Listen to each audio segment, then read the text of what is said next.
Good morning, student. Today I am going to start the new unit, Unit 5 of English Reader book, Go Green. As all of you are seeing in this chapter, some picture is given there. You have to keep in your mind that in these chapters we will learn how human being can become eco-friendly. I hope all of you are following this word eco-friendly. Eco-friendly means you should be friendly to the nature. Am I right? One quiz is given there and few option is also given. So let's start this chapter by looking the pictures. We can find in the first picture how we will become eco-friendly whenever we will walk on foot. How? If we will take shower through the shower, then what will happen? Quantity of water will more. So let's start. First questions. Are you eco-friendly child? आपसे पूछा जा रहा है सवाल कि क्या आप nature friendly हैं? तो आप रिप्लाई देंगे यस या no. I hope all of you are answering yes. तो let us play this quiz to find out how much we are. कितना हम लोग इको फ्रेंडली है इसमें देखते हैं. Tick your choices. अब इस चॉइस को टिक करते हैं. How do you come to school. अब हम स्कूल कैसे आते हैं? Those who for a short distance तो ऑन फुट. लॉन्ग डिस्टेंस में है तो पब्लिक की जगह पे स्कूल ट्रांसपोर्ट का इस्तेमाल करते हैं. सफर का मतलब होता है बेटा प्राइवेट ड्राइवर्स जो व्हीकल्स. मैंने कुछ वर्ड्स को लिख रखा है ब्लैक बोर्ड पे, देखो वहां पे गो ग्रीन. तो उसमें देखिए सफर का मतलब है प्राइवेट ड्राइवर जो आप हायर करते हैं ना. ग्लेशियर का मतलब रिवर ऑफ आइस. रबिश का मतलब है वेस्ट मटेरियल. डिप्लेक्टिंग का मतलब है कटिंग अ ट्री. राइट. उसके बाद आएगा इंपैक्ट का मतलब प्रभाव, इफेक्ट. हरिकेन का मतलब है साइक्लोन, तूफान. गजल का मतलब है कंज्यूम क्विकली, मतलब तेजी से गटक जाना.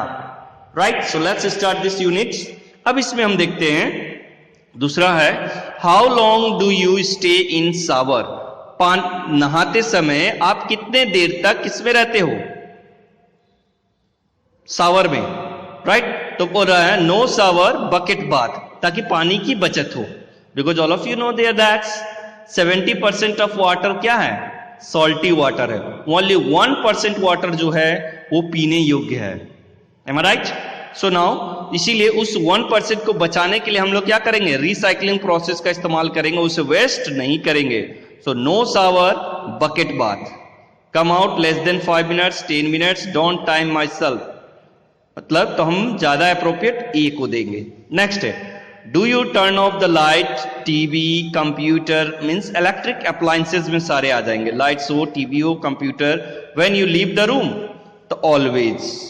अगर most of the time, some time, never bother. बहुत सारे जो होते हैं जो कंपेयर आप देखते होंगे ना, केयर नहीं करते तो बिजली की बिल ज्यादा आती है. तो अगर आप इको फ्रेंडली होंगे तो आप ऑलवेज करेंगे. राइट.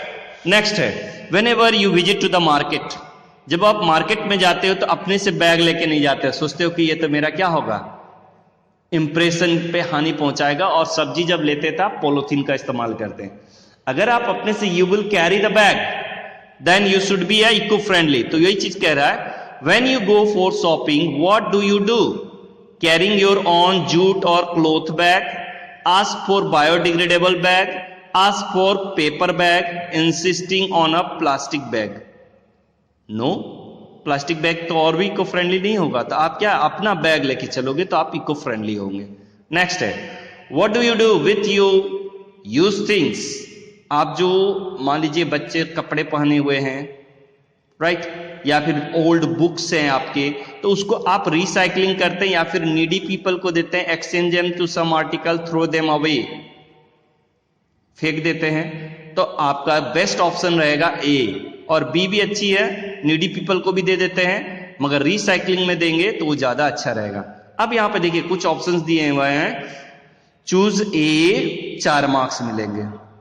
राइट। चूज जिसने बी किया है तो वो 3 मार्क्स मिलेगा उसको, और जिसने ऑप्शन सी चॉइस किया है उसे 2 मार्क्स मिलेगा, और जिन्होंने ऑप्शन डी चॉइस किया उसे 1 मार्क्स मिलेगा। अब समझ में आ गया?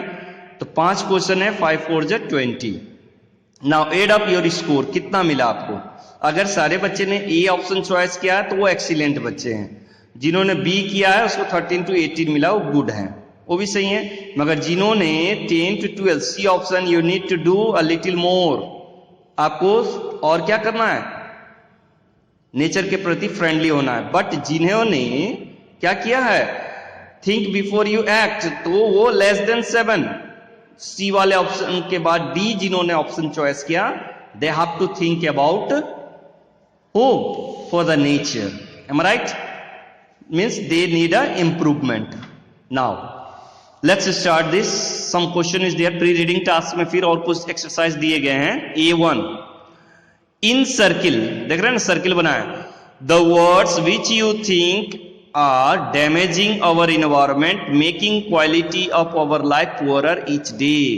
मतलब कि जो इको फ्रेंडली रहेगा उसको छोड़ देंगे, जो इको फ्रेंडली नहीं है उसे हम क्या करेंगे? सर्किल करेंगे। जैसे प्लांट्स, तो प्लांट तो इको फ्रेंडली है। टॉक्सिक वेस्ट, देखते हो ना, बहुत सारे फर्टिलाइजर का इस्तेमाल होता है, केमिकल के इस्तेमाल होते हैं, तो वो टॉक्सिक वेस्ट हुए, तो वो इको फ्रेंडली नहीं है। नेक्स्ट, प्लास्टिक इको फ्रेंडली नहीं है। Glacier, glacier means river of ice, पहले ही मैंने बता दिया था आपको, बुक्स में भी वहां पे देखिए, glacier river of ice.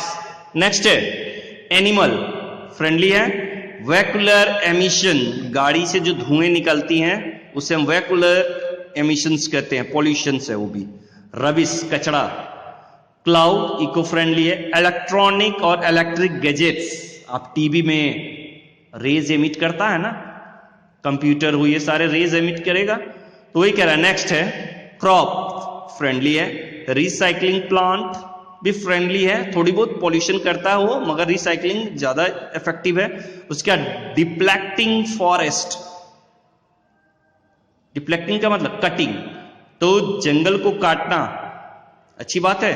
No, तो ये भी आपका इको फ्रेंडली नहीं है। Now A2, now here is the sweet little penguin, और इस पेंगुइन का नाम क्या है? Pingu. Telling up how misdeed of men are affecting every living being on earth, because human being is known as selfish being, स्वार्थी है, वो अपने बारे में सिर्फ सोचता है, दूसरों के बारे में नहीं सोचता। And that is the reason that they are day by day what? Polluting the earth. Now it is getting hotter, chapter का नाम क्या है? It is getting hotter due to what? Global warming. क्या के कारण? Global warming. What happen when you go into the greenhouse on a sunny day, जब extreme sunny, वहां पे स्क्रॉचिंग हीट होगा, अगर उसमें ग्रीन हाउस में जाओगे तो उसमें क्या होती है? गर्म लगती है, it is hot, isn't it? That is because the glass in the greenhouse trap the heat from the sun and this gas is known as carbon dioxide. और वो जो गैस उसके अंदर जो भर जाता है उसे हम क्या कहते हैं? Carbon dioxide. ऑक्सीजन के अपेक्षा कार्बन डाइऑक्साइड क्या होता है? हॉट होती है। And does the same thing in the earth atmosphere, और इसी तरह से अर्थ के एटमोस्फियर में भी आपका जो है वो क्या करती है? कार्बन डाइऑक्साइड ट्रैप कर लेती है। And day by day the temperature is increasing. The act like a glass in the green house, जिस तरह ग्रीन हाउस में ग्लास होती है उसी तरह से अर्थ के एटमोस्फियर में कार्बन डाइऑक्साइड ग्लास का काम करता है। So now doing the same my feather do when I am swimming in a very cold sea. Penguin बोल रहा है कि जब मैं समुद्र में तैरती हूं तो क्या होता है? यहां पे उसके फेदर जो है उसे बचाता है एक्सट्रीम कोल्ड वाटर से। उसी तरह से हमें भी कौन बचाता है? Carbon dioxide, right? So now my feather keep me warm and the glass in the green house keep the plant inside warm, और इसी तरह से प्लांट को भी कौन वार्म करके रखता है? Greenhouse gas, that is carbon dioxide. And carbon dioxide keep the planet warm, और हमारे पृथ्वी को कौन वार्म करके रखता है? Carbon dioxide. Without it we would freeze, अगर कार्बन डाइऑक्साइड ना हो तो क्या हो जाएगा? एटमॉस्फेयर हम लोग क्या हो जाएंगे? बर्फ की तरफ फ्रीज हो जाएंगे। Too much of it means we boil, or excess of anything is harmful for our earth. तो वही कह रहा है अगर ज्यादा हो जाएगा तो कार्बन डाइऑक्साइड हम लोग क्या हो जाएंगे, बॉयल हो जाएंगे। तो इसीलिए आप गर्मी के समय देखते होंगे scorching heat. People are burning fuel with carbon as their main component. जब हम जलाते हैं कोई भी चीज तो उसमें सबसे ज्यादा कार्बन डाइऑक्साइड निकलता है, right. Oil, gas, coal are used in the car, aeroplane, power station, so on. तो ये सारे अप्लायंसेस में जो हम लोग इस्तेमाल कर रहे हैं फ्यूल, तो वो फ्यूल क्या चीज के लिए है, क्या एमिट करते हैं, carbon dioxide. And this product of carbon dioxide which get mix with the oxygen that we all breathe. और यही हम लोग कार्बन डाइऑक्साइड एमिट करते हैं, उसी को हम लोग क्या करते हैं, ब्रीथिंग करते हैं। So add to our greenhouse gas problem and this way planet get warm a little more। और यही कारण है कि हमारा planet की जो टेम्परेचर है day by day it is increasing. What happened next is not good news for people of penguins। Penguin के लिए मतलब पीपल के लिए भी, ह्यूमन बीइंग के लिए भी और पेंगुइन के लिए। क्यों? Because day by day we are emitting what? Carbon dioxide gas। The things that bother me is that the ice of the pole is melting fast।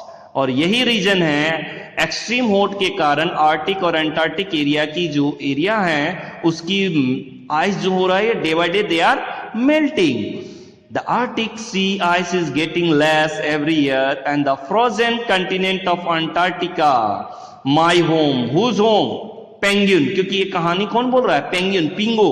पिंगो का घर कहां पर है, where it is, they are living in Antarctica continent, is losing ice too. और वो भी क्या कर रहे हैं, लॉस कर रहे हैं आइस को। और ये रीजन है कि ह्यूमन बीइंग के साथ साथ they are also affecting other seas like north sea are warming too. Means north sea जो है वो भी गर्म हो रही है और इसके कारण fisheries, the marine life, this means that the fish which need colder water have to swim north and this can have been bad effect on a marine life।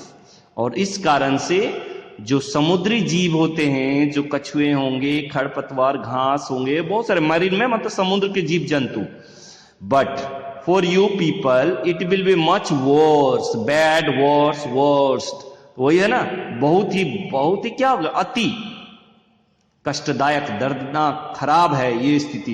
For a start all the ice that melt will start to fill up the oceans and make overflow into the land. देखिए on to the land मतलब कि flood, बाढ़ आ जाएगी। And the water itself will take more space simply because it is warmer. Because all of you know there that's on our earth 70% is water and 30% means 29% is only land, so 1% is only drinking water। And if the water level means ice will melt, then what will happen, the covered area of the ice will decrease and agriculture land will decrease। Then what will happen, agriculture field जब decrease होंगे then the result is that consequence of that is what, people will stay hungry and that will make it overflow even more than onto the land and more sea level of the lands fine for the fish, but not it is all good for the people and other lands animal also too। मनुष्य के लिए भी हानिकारक है, animal के लिए भी हानिकारक है, मैरीन लाइफ के लिए भी हानिकारक है। Means for everybody they are harmful, means this causes are harmful. Some of the low-lying areas which are good for growing food will flood it। जो भी एग्रीकल्चर फील्ड है वो उसमें क्या आ जाएगी, बाढ़ आ जाएगी। Some of the biggest cities like London, New Orleans, Bangkok will also get flooded। आज जो देख रहे हैं वो भी क्या हो जाएगी, बाढ़ में डूब जाएंगे। People will go hungry और इस कारण से क्या हो जाएंगे, वो भूखे रह जाएंगे। The really sad thing will be that poor people will suffer the most and rich will be staying back। The global warming impact will felt to the poor। I hope all of you are following this chapter। Now I am going to over my class। Okay।